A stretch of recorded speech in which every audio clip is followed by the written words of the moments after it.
Kini saatnya Anda ikuti New Mahoni, Masyarakat Hutan dan Nasib Negeri, hanya di Green Radio Line.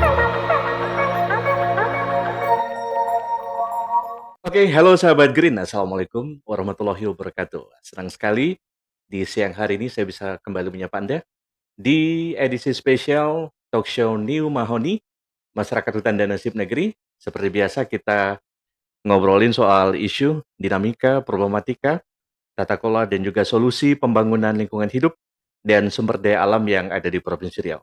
Dan tentunya kita membahasnya dari berbagai macam aspek bersama dengan para expert yang pastinya akan memberikan ilmu, informasi, dan pengalaman pada kita semuanya.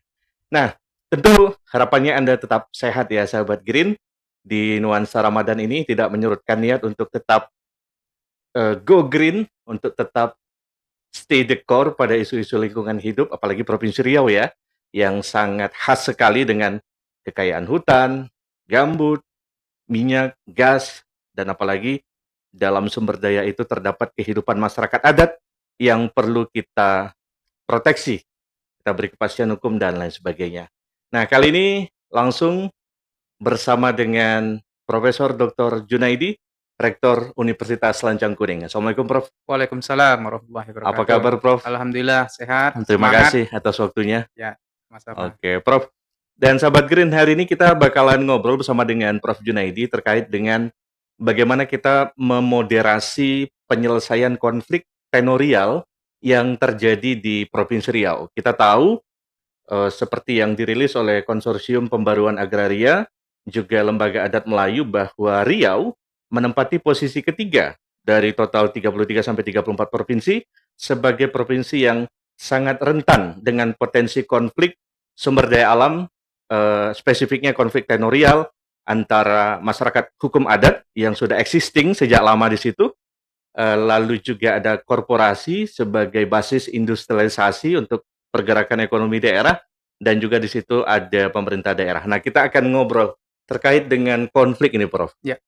Kita tahu Riau tertinggi dan konfliknya juga melibatkan masyarakat adat dan korporasi. Bagi Prof. Junaidi, apa sebetulnya background atau yang melatar belakangi bahwa konflik ini tinggi dan menjadi kompleks begitu? Gimana Prof melihatnya? Ya, konflik lahan Ya. atau tenorial ya, itu memang cukup tinggi di Oke. Riau. Anda bilang tadi ketiga ya? Ketiga, peringkat ketiga nih, Prof. Malah sebelumnya itu peringkat 1. Berapa tahun Baik, sebelumnya peringkat ya. 1. Nah, kita prihatin ya dengan itu. Nah, kalau kita bertanya mengapa itu terjadi Ya. gitu ya, itu karena ketidakpastian status Oke. lahannya itu. Itu yang pertama ya? Ya. Kenapa tidak pasti? Karena pihak perusahaan biasanya klaim ini adalah lahan kami. Oke. Kemudian masyarakat juga klaim ini adalah lahan kami. Perusahaan bilang, "Loh, kami punya izin kok." Oke. Nah, kata masyarakat, "Oh, datuk saya dulu di sini sudah Sudah lama. lama. Ya, sebelum Indonesia merdeka, Kami sudah ada. kami sudah ada." Nah, mereka klaim itu adalah tanah dari mereka. Nah, menurut saya, konflik, lahan ini terus terjadi karena kita, eee, tidak fokus untuk penyelesaiannya. Oke. Jadi ya seperti ada, pembiaran misalnya ya, dan, pihak perusahaan terus, menggunakan Oke. lahan itu gitu. Dan masyarakat pun biasanya, melakukan aksi-aksi dan melakukan tekanan-tekanan kepada perusahaan. Tapi kan sebenarnya perbedaan penafsiran itu sudah di-clear-kan oleh negara melalui berbagai macam keputusan yang sudah difikskan seperti putusan MK itu, Prof. Ya. Walaupun perusahaan juga punya legal standing yang juga kuat yang kalau mau dikukuhkan tetap gitu. Apakah itu tidak cukup untuk langkah awalnya menyelesaikan perbedaan penafsiran itu, Prof? Ya. Kalau dari sisi aturan, Ya. regulasi, menurut saya sih sudah cukup gitu Cukup ya. ya, cukup Tetapi clear ya. implementasinya itu yang Yes, jadi benar. persoalan begitu ya. Misalnya, ini pemberian izin itu saja itu kan, masih masih banyak, persoalan begitu. Misalnya gini kan, dalam, aturannya atau dalam keputusan MK Ya. bahwa pengelolaan hutan itu kan harus melibatkan masyarakat Masyarakat adat sekitar, tempatan begitu. Nah, harusnya ketika pemberian izin ya harus disetujui. Harus ada partisipasi publik masyarakat sekitar bahwa ini benar adanya, izin ini bisa, diberikan dan bisa dioperasionalkan gitu ya. Tetapi di lapangan sepertinya tidak semudah itu ya, tidak Oke. semudah itu Iya. gitu. Jadi, makanya cukup tinggilah, konflik, lahan ya, di Provinsi Riau. Dan yang begini, kadang-kadang, perusahaan diberi, Izin. izin pengelolaan Ya. 1.000, Oke. tetapi apakah 1.000 yang dikelola? Biasanya itu lebih dari Lebih. sini. Nah, sekarang siapa yang melakukan pengawasan gitu ya? Ya harusnya ya pemerintah daerah dong yang punya kewenangan untuk melakukan, pengawasan itu ya. Dan kalau ini tidak diselesaikan ya ini konflik yang akan Terus-menerus berkepanjangan, bisa merugikan perusahaan juga, merugikan masyarakat juga, dan ya bisa juga terjadi, apa ya, benturan fisik ya biasanya ya. Walaupun moratorium perizinan itu sudah mulai diberlakukan ya, tapi itu tak menyurutkan konflik yang terjadi, Prof. Oh iya, moratorium ini kan banyak yang lama kan. Oke. Moratorium kan yang baru gitu kan. Tetap masih banyak yang lama gitu ya. Tapi saya khawatir moratorium sepertinya ada juga yang buka. Oke. Ya. Dari sisi masyarakat adat, Prof, tentu basis klaim mereka adalah hukum adat. Iya. Lalu juga metode-metode mengidentifikasi tanah ulayat yang ya tradisional sekali.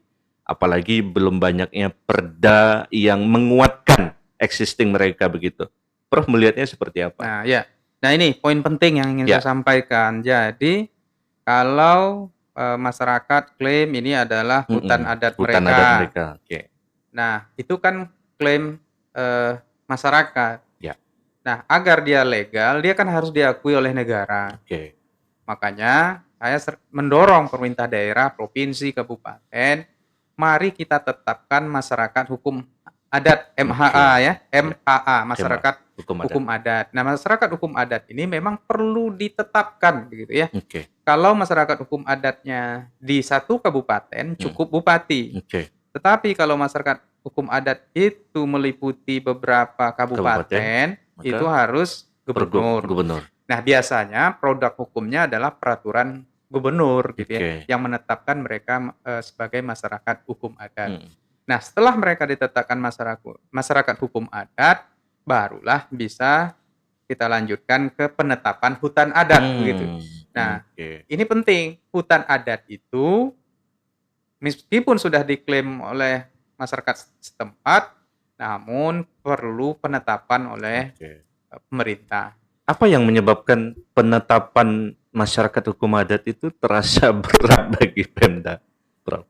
Ya ada proses di situ memang. Ada proses pengukuran, ada proses pemetaan dan memastikan bahwa itu tidak ada konflik di lahan itu, karena pemerintah tidak akan memberikan SK ya ketika di situ ada konflik gitu ya. Nah, pengalaman saya ini bagaimana mengajukan hutan adat. Nah, hutan adat dengan beberapa NGO juga gitu ya. Di masyarakat hukum adat suku Sakai, Batin Salapan ya. Batin Salapan itu di daerah Duri. Duri ya. Kabupatennya Bengkalis. 3 kabupaten. Bengkalis, Rokan Hilir, malah termasuk Kota Dumai. Jadi itu ada tiga wilayah ya. Itu yang menetapkan adalah gubernur begitu. Nah, kita memang berupaya waktu itu agar hutan adat masyarakat Sakai itu ditetapkan. Ya, karena kalau tidak ditetapkan waktu itu ada kemungkinan waktu itu pembangunan jalan tol itu bisa merusak hutan mereka, dibelah gitu loh hutan. Nah, dengan berbagai mediasi yang kami lakukan, kemudian berkoordinasi dengan pemerintah daerah, akhirnya Pak Gubernur pada masa itu turun langsung ke lapangan ngecek gitu. Jangan sampai nih hutan adat masyarakat Sakai ini terbelah oleh proyek pembangunan jalan tol gitu. Cukup lama kami memprosesnya, 2 tahun. 2 tahun? 2 tahun baru keluar peraturan gubernur. Saya pikir kami bersyukur itu Iya. akhirnya keluar juga gitu ya. Kenapa lama? Karena untuk memastikan Iya. lahan itu tidak ada konflik dan akhirnya ditetapkan oleh gubernur sebagai hutan adat dan masyarakat hukum adatnya. Next-nya kami mengusulkan ke Kementerian Kehutanan. Kehutanan. Sekarang posisinya di Kementerian Kehutanan dan kita berharap mendorong Kementerian Kehutanan untuk segera menetapkan itu sebagai hutan adat. Nah, kalau dia sudah ditetapkan masyarakat hukum adatnya hutan adat, menurut saya itu sudah menjadi sesuatu yang lebih formal gitu ya. Artinya bisa meminimalkan konflik lebih lanjut gitu. Betul. Nah, Prof, terkait dengan konflik yang terjadi, tentu ada pendekatan-pendekatan yang bisa dipakai. Nah, pengalaman Prof dan juga yang Prof amati dari aktor-aktor ini melakukan mediasi atau penyelesaian konflik selama ini seperti apa? Apakah kurang efektif atau ada pendekatan-pendekatan yang masih kurang diterapkan antara masyarakat hukum adat dan mungkin khususnya korporasi? Ya, pengalaman ya. Jadi kalau kita ingin menyelesaikan konflik tenorial ini, memang harus pelan-pelan, hati-hati, dan harus punya strategi gitu loh. Jangan seolah-olah pakai kekuatan kekuasaan, ya, melakukan tekanan-tekanan. Justru itu akan menimbulkan persoalan. Nah, ini kan biasanya yang terlibat konflik ini ada perusahaan, ada masyarakat tempatan atau masyarakat adat gitu ya. Nah, di situ biasanya ada pemerintah gitu ya. Pemerintah, menurut saya peran pemerintah kan strategis gitu ya, karena punya kewenangan gitu. Memberikan izin juga mereka pemerintah begitu. Nah, yang harus kita lakukan, kalau bagi saya memang prosesnya adalah proses mediasi. Nah, ketika kita melakukan mediasi, sebenarnya kita kan melakukan negosiasi gitu ya. Artinya pihak yang terlibat dalam konflik harus ada dalam hati mereka bahwa mereka ingin melakukan mediasi. Tetapi kalau mereka nggak ingin atau menolak mediasi, kita susah melakukan. Iya. Nah, dalam proses mediasi ini, nah kita harus mempertimbangkan kepentingan kedua belah pihak. Artinya tentu pihak perusahaan, kalau perusahaan itu kan biasanya profit oriented lah. Pastinya. Ya kan? Jangan sampai terlalu merugikan mereka, itu saja. Nah, masyarakatnya ada dua, ada yang bersifat pragmatis juga gitu. Pasti. Mereka ingin untuk konflik ini diselesaikan bila mereka mungkin mendapatkan keuntungan juga, keuntungan ya dalam bentuk uang begitu ya. Atau memang ada masyarakat adat gitu. Memang ini adalah kepentingan budaya mereka gitu untuk menjaga pelestarian budaya mereka begitu. Nah, itu yang harus kita lakukan pendalaman begitu ya. Terus saya beberapa masyarakat sangat pragmatis ya. Ini kami udah dirugikan. Nah, apa yang bisa dilakukan oleh perusahaan? Biasanya kalau perusahaan tuh paling gampang kasih CSR. Tetapi itu kan sesaat begitu ya. Kalau menurut saya itu yang carilah yang lebih jangka panjang penyelesaiannya begitu ya.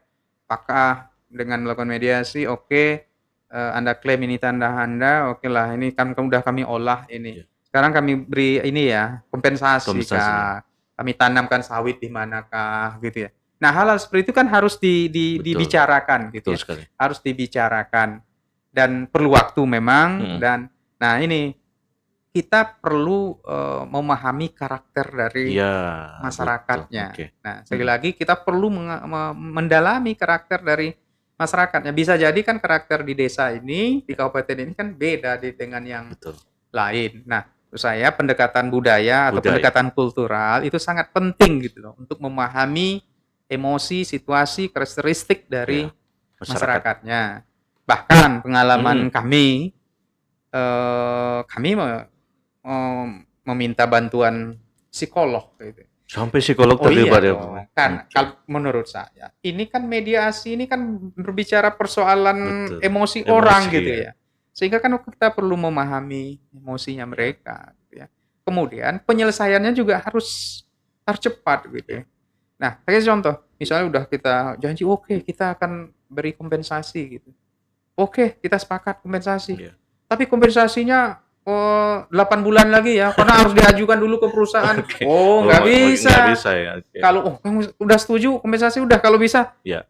besoknya kita udah Langsung tanda cepet tangan ya. sini cepat gitu. Jadi itu yang harus dilakukan ya. Makanya sekali lagi sisi budaya masyarakat, karakteristik masyarakat itu penting ya dalam Tapi ada penyelesaian satu konflik. persepsi yang tertanam di stereotip masyarakat, bahkan mungkin di beberapa kalangan aktivis dan LSM, bahwa korporasi itu, menurut Prof ya, apakah Ya. benar? Korporasi itu sering sekali menggunakan pendekatan yang yang hard gitu, yang mau menang sendiri, Ya. bahwa kami punya ini, kami punya legal dan segala macam.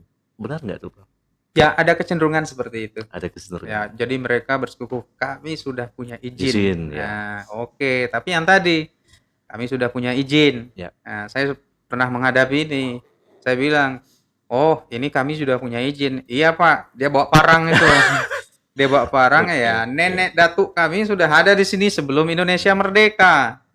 Jadi makin ini ya, Prof, makin bertengkar. Itu harus dicari lah titik nggak bisa temu dipakai ya. pendekatan seperti itu ya? Menurut saya agak susah Agak ya. susah.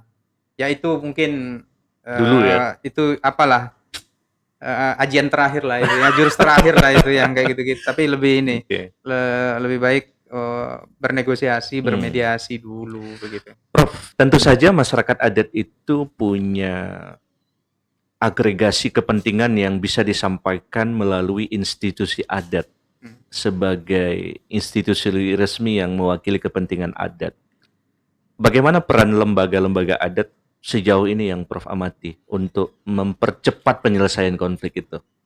Ya, biasanya di lembaga adat Melayu Riau itu sering menerima pengaduan dari masyarakat, misalnya tanah mereka diserobot oleh perusahaan gitu ya. Nah, apa yang dilakukan lembaga adat sekali lagi mencoba untuk memediasi, memfasilitasi pertemuan dengan pihak perusahaan seperti itu ya. Dan ada sering ya, kalau saya memperhatikan itu sering gitu. Karena kadang-kadang gini, masyarakat ini udah putus asa, kemana lagi kami mengadu? Nah itu jadi persoalan. Saya pikir dengan situasi seperti ini peran pemerintah sekali lagi ya, itu menurut saya sangat penting. Ya jadi jangan dibiarkan konflik itu. Jadi konflik itu sebelum dia besar, sebelum dia panas, memuncak ya harus diselesaikan. Nah kelemahannya menurut saya di situ ya dalam manajemen penyelesaian konflik-konflik lahan itu. Prof, kita tahu beberapa akhir-akhir ini kita cermati ada kebijakan yang bagus sekali dari FSC, Forest Stewardship Council, salah satu lembaga sertifikasi hutan dunia, yang mereka mulai mengarah kepada kita remediasi nih, perusahaan bersedia nih untuk mengganti rugi wilayah-wilayah adat yang terkena dampak industrialisasi yang zaman-zaman dulu gitu kan. Bagaimana kita memanfaatkan peluang ini untuk mempercepat penyelesaian konflik itu, Prof? Ya, saya sudah membaca itu ya, bagaimana prinsip-prinsip yang ada dalam FSC itu ya. Dan salah satu prinsipnya memang memberikan perhatian kepada masyarakat tempatan ya. Bahkan dalam satu klausanya itu saya baca bahwa pengolahan hutan itu tidak boleh merugikan masyarakat, tidak boleh merusak budaya, dan tidak boleh mengganggu mata pencaharian masyarakat. Nah itu kan sangat bagus sekali ya. Nah prinsip itu menurut saya ya harus diterapkan ya dalam pengelolaan hutan atau pengelolaan lahan gitu. Karena kita sadar betul bahwa tanah itu adalah milik masyarakat. Pada awalnya kan itu pasti milik masyarakat dan kemudian dikelola oleh negara misalnya kan. Nah, makanya berikanlah perhatian kepada masyarakat, dan tentu kami menghimbau bagi perusahaan-perusahaan ya, berikanlah perhatian kepada masyarakat tempatan atau masyarakat adat yang berada di sekitar Iya. lahan Lahan. perusahaan Anda itu. Itu yang harus dimanfaatkan oleh Iya, pemerintah daerah ya, iya, khususnya Provinsi Riau. Dan juga apa ya, ini kan tantangannya Prof, banyak yang juga belum memahami seutuhnya bahwa yang dimaksud oleh FSC ini adalah satu kesempatan yang bisa dioptimalkan begitu. Nah, seperti apa kemudian pemerintah daerah nih, Prof? Karena ini kan juga pemerintah baru ya. iya. Apakah ini Prof melihat sudah masuk dalam skala prioritas mereka untuk penyelesaian konflik ini? Secara eksplisit kalau dilihat di dokumen belum ya, tetapi semangat untuk Iya. mengangkat lingkungan, pelestarian lingkungan pasti ada gitu ya. Iya. Nah, bagi saya konsep-konsep yang ada di FSC ini, saya pikir itu perlu dikomunikasikan Iya. dengan pemerintah Pemerintah ya. daerah juga, pemerintah pusat juga. Dan keuntungan dari FSC ini adalah ini kan memberikan sertifikasi ya terhadap betul. pengelolaan hutan yang sustainable. Kan Betul. bagus ya, manajemen hutan yang sustainable. Dan itu sebenarnya yang kita inginkan gitu ya, bahwa hutan boleh dikelola, boleh dengan mengelola hutan kita boleh mendapatkan keuntungan, itu boleh, tetapi sustainable, lestari. Nah, itu yang menurut saya yang penting. Dan menurut saya juga ketika suatu perusahaan sudah mendapat sertifikasi ya dari FSC ini, saya pikir itu juga akan memberikan keuntungan bagi mereka ketika masuk ke pasar global. Betul. Karena pasar global kan pasti mensyaratkan perusahaan yang menerapkan green program gitu ya. Pasti itu menurut saya. Nah, makanya konsep-konsep dari FSC ini atau prinsip-prinsip dari FSC ini ya harus terus kita perkuat di masyarakat dan berikan pemahaman kepada perusahaan pemerintah daerah. Karena dorongan pemerintah daerah itu kan sangat penting gitu ya dalam penerapan pengelolaan hutan yang sustainable ini. Prof, ada sebagian yang masih berasumsi bahwa ini kan konfliknya seolah tinggi dan nggak selesai. Apa mungkin konflik ini ada yang merawat gitu? Bisa jadi. Bisa jadi. Jadi ada orang yang memang sengaja biar aja ada konflik, biar ada mungkin yang mendapat sesuatu dari situ. Tapi menurut saya kita harus terus berupaya untuk menyelesaikan konflik, karena dari kedua pihak yang terlibat konflik pasti akan merugikan mereka. Ada konflik, masyarakat juga akan rugi kan, perusahaan apalagi kan. Nah, menurut saya kalau memang ada pihak-pihak tertentu yang memanfaatkan konflik itu, menurut saya ya harus kita carikan solusi ya, biar mereka jangan memperoleh keuntungan dari konflik ini gitu ya, karena pasti merugikan. Ya. Dan apalagi ini juga membuat ekonomi daerah juga tidak tumbuh dan segala macam ya, kondisivitas. Prof, ada asumsi juga, saya ingin juga bertanya pada Prof, dari sisi, saya ingat seorang ekonom itu peraih Nobel, Elinor Ostrom. Nah, itu Indiana University ya, dia diberi penghargaan atas konsep yang dia sebut sebagai CPR ya, Common Pool Resource. Jadi dia berasumsi, Prof, bahwa ekosistem atau sumber daya itu yang di dalamnya ada aktivitas industri, ada juga kehidupan masyarakat adat, itu sebenarnya bisa akur dan semua bisa meraih manfaat dari situ kalau keduanya mampu membangun pemahaman, sinergi, dan lain sebagainya. Tapi secara faktual tidak.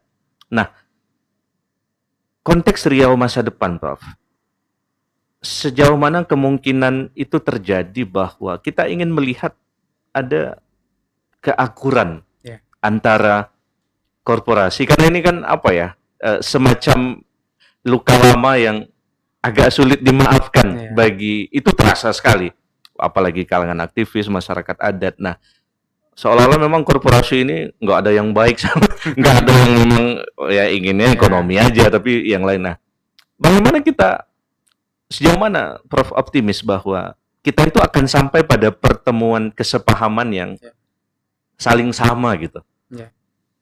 Ya, bagi saya kecenderungan bisnis modern atau hari ini ya, kan selalu menekankan kepada penguatan partnership gitu ya, Partnership, oke. kerjasama, kemitraan begitu. Ya. Menurut saya ini akan terus didorong oleh akan mengarah ke sana ya, Prof. karena dengan era keterbukaan ini Ya, apalagi itu. sulit kan kita Betul. perusahaan kan nggak juga bisa main rahasia-rahasia, semua datanya juga kita tahu hari ini gitu ya. Pemiliknya siapa kita tahu. Siapa, apa yang Luasnya dilakukan berapa, gitu ya. Lahannya di mana, kita punya aplikasi-aplikasi yang memudahkan benar kita. sekali. Nah, artinya kita harus menyadari bahwa perusahaan ya mencari uang di situ, mendapatkan keuntungan seperti itu, tapi dia kan punya tanggung jawab dengan masyarakat gitu. Dan anggapan bahwa perusahaan tuh hanya mikirin uang, mikirin keuntungan gitu ya. Nah, itu mungkin ya harus dikikis kita robah lah ya gitu. Ya. Terus anggapan perusahaan, masyarakat main tekan-tekan aja gitu ya. Nah, itu juga menurut saya mereka juga punya anggapan ya. Iya, pasti ya. Anggapan-anggapan itu ada gitu ya. Tapi menurut saya ya ini yang harus menjadi perhatian kita. Refleksi. Ya, semua bahwa kemitraan masyarakat dengan pihak perusahaan itu emang harus diperkuat gitu. Masyarakat yang penting dia aman di situ ya, ada mata pencahariannya di situ. Dan kalau masyarakatnya bisa bermitra dengan perusahaan, kan bisa aja, Prof. Bisa kemitraan kan bisa ya. Sangat memungkinkan. Jadi beberapa perusahaan kan sebenarnya sudah melakukan pola-pola pemberdayaan kepada masyarakat. Nah, itu yang menurut saya ya harus terus dikembangkan gitu. Dan masyarakat juga harus sadar begitu ya, dan menyadari bahwa ya mereka itu bukan protes sesuatu terus dapat sesuatu begitu ya. Nah, tidak ya, dan memang ini program jangka panjang menjalin hubungan baik antara masyarakat dengan perusahaan ini gitu. Itu kan pengelolaan tuh kan nggak mesti masyarakat mengelola, perusahaan mengelola, kan bisa barengan gitu ngelola sumber daya ya. Secara prinsipnya kan bisa aja, Prof. Oh iyalah. Kita perlu perusahaan itu juga kan. Kan perusahaan ini kan menggerakkan ekonomi kita juga gitu. Dan betapa banyak masyarakat yang juga bergantung dengan keberadaan perusahaan-perusahaan itu gitu. Artinya sebenarnya saling membutuhkan. Ya, saling membutuhkan gitu. Dan yang paling penting ya perusahaan perhatikan masyarakat. Anda dapat untung dari situ, masyarakat juga bisa hidup dari situ kan. Sederhananya seperti itu. Cuman gini, ini mewakili masyarakat juga, Prof. Kadang ada relasi politik yang tidak sehat ya antara perusahaan dengan pemerintah daerah gitu. Sehingga memang distribusi ekonominya itu seolah-olah pemerintah lebih pro kepada perusahaan. Ini benar begitu, Prof? Dengan masyarakat nggak dapat bagian yang cukup banyak gitu. Ya, ada kecenderungan seperti itu. Jadi kan perusahaan, pemilik modal itu biasanya memang dekat dengan kekuasaan kan, dan mereka kadang-kadang bisa mengendalikan kekuasaan gitu. Nah, sekali lagi kita ingatkan pemerintah pemberi izin, berilah izin yang betul-betul sesuai. Jangan hanya main kira-kira aja gitu. Oh, ini segini, tapi lihat dulu dong di sana. Karena satu persoalan tata ruang kita kan juga masih bermasalah. RTW kita juga masih masalah gitu ya. Nanti ada kantor lurahnya ternyata di kawasan hutan gitu. Nah, harus ya jangan dibiarkan berlarut-larut ya persoalan tanah ini. Nah, itu juga salah satu persoalan yang menimbulkan konflik-konflik ya dalam masyarakat. Misalnya sekarang ada banyak kebun sawit kan yang termasuk dalam kawasan hutan gitu ya. Dan saya pikir harus diselesaikan. Ini sekarang saya lihat itu ada impres ya Impres dari Prabowo, presiden ya. ya, dari presiden. Presiden membentuk satuan tugas untuk penyelesaian Betul. tanah-tanah atau perkebunan yang ada di kawasan hutan. Nah, kalau itu betul-betul dijalankan, menurut saya akan bisa mengurangi konflik-konflik yang ada di masyarakat yang terkait tentang lahan itu, ya. Jadi kemudian terakhir dari saya, itu lintas kementerian kah namanya, betul. itu dalam pemberian izin tuh memang harus satu visi dong, satu pendapat begitu ya. Jangan beda-beda, nanti menurut versi kementerian ini beda. Nah, itu kan menimbulkan ketidakpastian. Nah, ketidakpastian akan menimbulkan konflik. Ya. Dan jangan pernah berpikir sengaja dibuat tidak pasti gitu. Kan ada juga kan disengaja dibuat tidak kepastian, ada konflik. Nah, orang dapat sesuatu dari konflik. Tapi menurut saya itu nggak sesuai lah ya dengan tujuan kita. Oke, menarik sekali. Oke, ini kita pengen ngobrol panjang sebenarnya, Prof. Tapi ini waktu kita terbatas. Tapi tadi itu bagus sekali. Sahabat Green, jadi memang memoderasi penyelesaian konflik tenorial di Provinsi Riau ini gampang-gampang sulit ya. Nah, artinya masalahnya sebetulnya sudah teridentifikasi dan juga tadi sempat disampaikan oleh Prof. Junaidi, sebetulnya pendekatan-pendekatan kebudayaan itu juga pendekatan yang perlu dioptimalisasikan dan juga keseriusan dari pemerintah daerah untuk menyelesaikan konflik itu juga menjadi bagian penting.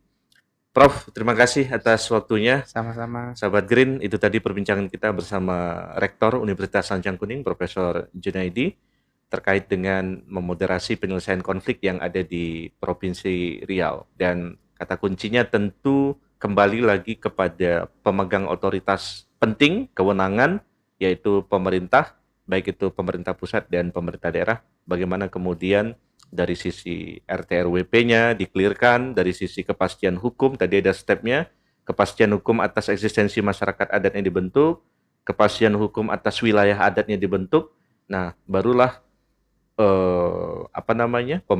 masyarakat adat bisa mengelola wilayah adatnya dengan kemanfaatan ekonomi yang menyejahterakan bagi mereka, dan juga ada aktivitas korporasi yang juga tidak terganggu tentunya. Nah, tentu ini sangat bergantung kepada keseriusan pemerintah, dan ini PR bagi Pak Gubernur Wahid tentunya. Terima kasih sahabat Green. Itu tadi edisi spesial kita, podcast New Mahoni, Masyarakat Hutan dan Nasib Negeri. Anda bisa mendengarkan di live streaming di www.greenradioline.id atau juga pencarian YouTube kita di greenradioline.id. Terima kasih atas kebersamaan Anda. Mewakili seluruh kerabat kerja yang bertugas, saya pamit undur diri. Stay green on Green Radio Line. Terima kasih Anda sudah mendengarkan New Mahoni, Masyarakat Hutan dan Nasib Negeri. Sampai jumpa lagi di lain kesempatan.